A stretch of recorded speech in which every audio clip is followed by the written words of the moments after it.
The year was 1692. The place was Salem Village, Massachusetts. The winter had been long and harsh. People were struggling to survive. The villagers were deeply religious. They believed in the power of God and the devil. They believed witches lived among them. The atmosphere was tense and fearful. It was the perfect breeding ground for suspicion and paranoia. In this climate, the Salem Witch Trials began. In January of 1692, a group of young girls in Salem village began to behave strangely. They were having fits and seizures. They would scream and cry for no reason. They would contort their bodies into strange positions. They would complain of being bitten and pinched. The girls were Reverend Samuel Parris's daughter Abigail and niece Elizabeth Betty. They also included Ann Putnam Jr., Mercy Lewis, Mary Walcott, and others. At first the villagers thought the girls were just being silly, but as the girls' behavior became more erratic, people began to worry. Some people thought the girls were bewitched. Others thought they were possessed by the devil. The villagers were baffled and afraid. They didn't know what to do. They turned to their minister, Reverend Samuel Parris, for help. He prayed for the girls and examined them. However, the girls' strange behavior continued. The doctor could find no medical explanation for the girls' symptoms. He suggested that the girls might be suffering from witchcraft. This diagnosis sent shockwaves through Salem village. Under pressure from local magistrates Jonathan Corwin and John Hathorne, the girls accused 3 women of witchcraft. The first woman accused was Tituba, Reverend Parris's enslaved woman from Barbados. She practiced fortune-telling and told the girls stories of voodoo and witchcraft.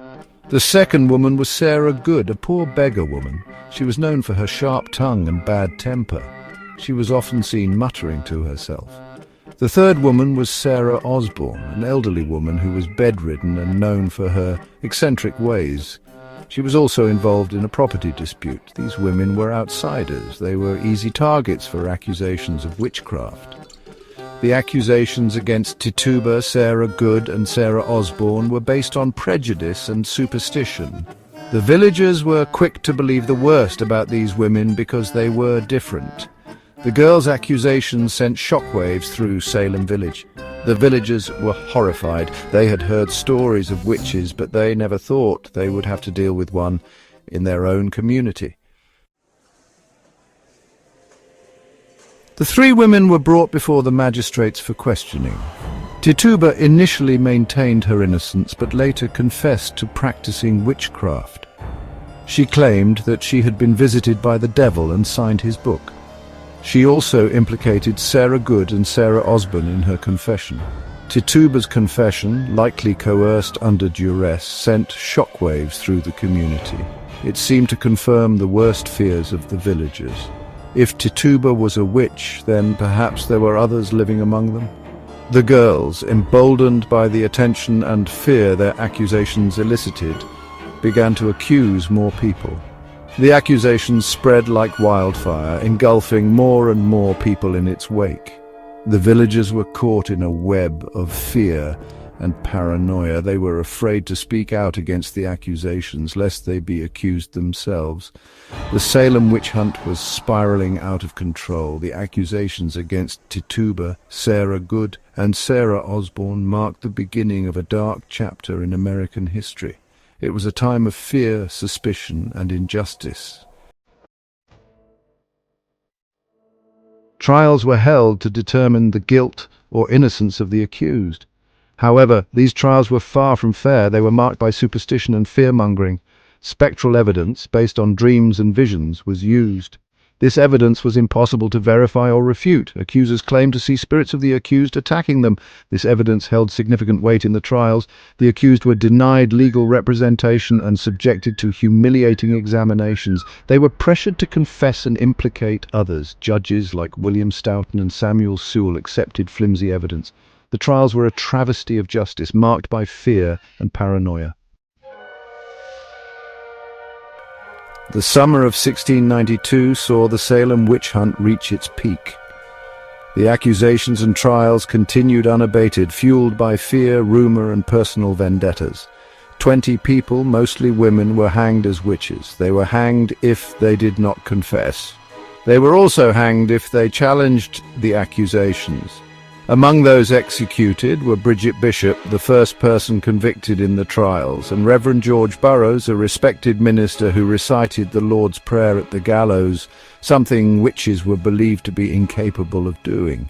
His eloquent last words momentarily gave some accusers pause, but not enough to stop the trials. Others died in prison awaiting trial, including Sarah Good's infant daughter. The conditions in the jails were deplorable, with overcrowding, lack of sanitation, and inadequate food and water. The Salem Witch Trials serve as a stark reminder of the dangers of mass hysteria and the importance of critical thinking and due process.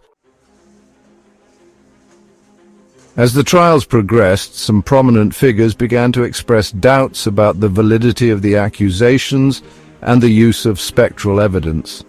Increase Mather, a respected minister, argued against the reliance on spectral evidence. Governor William Phips, whose own wife was accused of witchcraft, ordered a halt to the trials in October 1692. Phips appointed a new court to review the cases and prohibited the use of spectral evidence. This court overturned many of the convictions. In the aftermath of the trials, there was a sense of collective remorse and a recognition that a grave injustice had been done. The Salem Witch Trials had a profound and lasting impact on American history. They serve as a cautionary tale about the dangers of religious extremism, mass hysteria, and the abuse of power. The events of 1692 continue to fascinate and haunt us, reminding us of the importance of critical thinking, due process, and the protection of individual rights.